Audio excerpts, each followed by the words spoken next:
Welcome to the Conscious Leadership Podcast. In this podcast, we discuss the how-to of creating conscious leadership for business, life, and the world. With ordinary people doing extraordinary things and being truly in control of their own health, wealth, and happiness.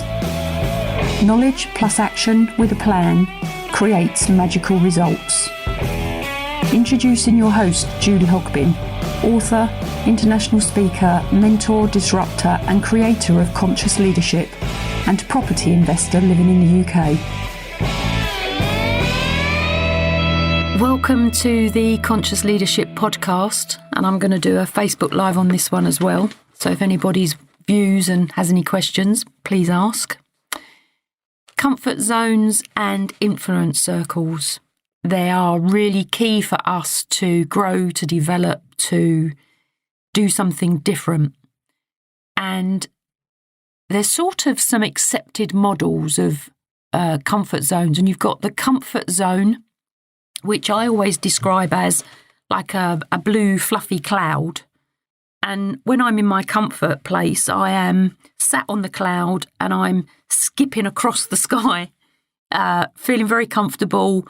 My breathing's in a nice place. My heart is thumping at a nice rate and I'm very comfortable. My mouth is full of saliva. I don't feel scared. There's no anxiety in me at all. And then outside of the comfort zone, you've got what's called the risk zone.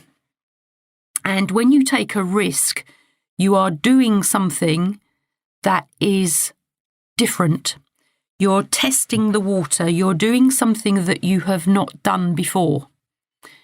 And the idea is, for me, and again, I've worked with leaders in business a long time doing this, is that if we go into the risk zone in a planned way, we do not get that anxiety feeling.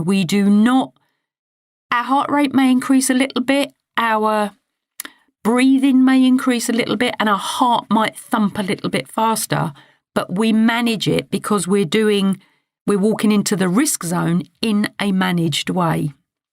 Now, outside of the risk zone, and this is where I would really, really ask nobody ever to go, is what's classified as, or what's called, the panic zone. And when you are in panic zone, you are petrified. This is where in the fight or flight response, you would run like the clappers. You would either thump somebody or you would run. Now, when we are forced into the panic zone by somebody else or a situation or a scenario, because we live in the 21st century, we don't fight and very rarely do we run. We stay there. But what happens is that when we have got ourselves out of that situation, we revert immediately back to comfort zone, and quite often for a lot of us, we do then not ever take another risk because it's all been too scary. Now, my thought processes on all of this is that we don't have to go into panic. If we know what our comfort zones are and we take a risk, an educated risk, a planned risk, a supported risk, our comfort zones grow comfortably rather than panic. Now, I want to link this into the control and influence zones at the same time. So again, it's a separate model, but sits. If you have got your control zone, so it's all circular. If you've got your control zone, and when you really think about this, the only thing we can truly control is ourselves. So when we're talking about our control zone, like the comfort zone, we are in control of what we do, how we do it, the decisions we make, and that's what will get us our results.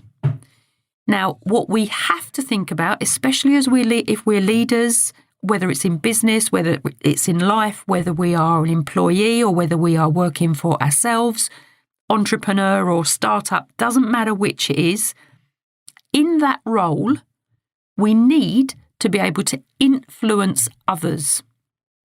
Because if we influence others, our comfort zone grows we have more influence, we can create a bigger impact. Now, on the control zone model, 3 rings, same as comfort, risk, panic. You've got control, influence, no control. When people are in the control zone and the influence zone, very often, well, actually always, their language will be positive.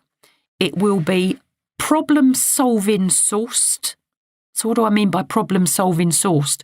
They're not giving you a problem, they're looking for the solution to the problem. They're influencing in a positive way. When you hear people that are in the no control zone, more often than not, they are moaning, they're bitching, they're whinging, they're gossiping, they're complaining about people. They are talking and discussing things that they cannot control and they have no influence over. So it's like one stage above anything they could influence. Let me try and give you an example. Okay, so I'm not a political animal, everybody, but I don't always agree with the decisions that are made within government. Now, the only way I can influence that, or the way I choose to influence that, is with my vote. But I don't spend my day moaning about those decisions because I choose not to go on, knock on the door of 10 Downing Street. I choose not to go and set up a petition. I choose not to go on a mission to get 1 million followers to go on a march or anything. So I influence with my vote, but I don't go into the no control zone and moan, whinge, get into those negative conversations that then allows me to blame everything that a government may do to cause my problem. So when you're thinking about comfort zones, risk zones, think about adding to that control zones, influence zones, and your risk is looking at how you can influence more in whatever way it is you want to influence. And you're doing it positively, you're doing it with a solution-focused response. Now, in my experience, most people, most managers, most leaders, most business people, when you go in with a solution to a problem they didn't even know they had, are actually really happy. They are pleasantly surprised that you go in with that approach.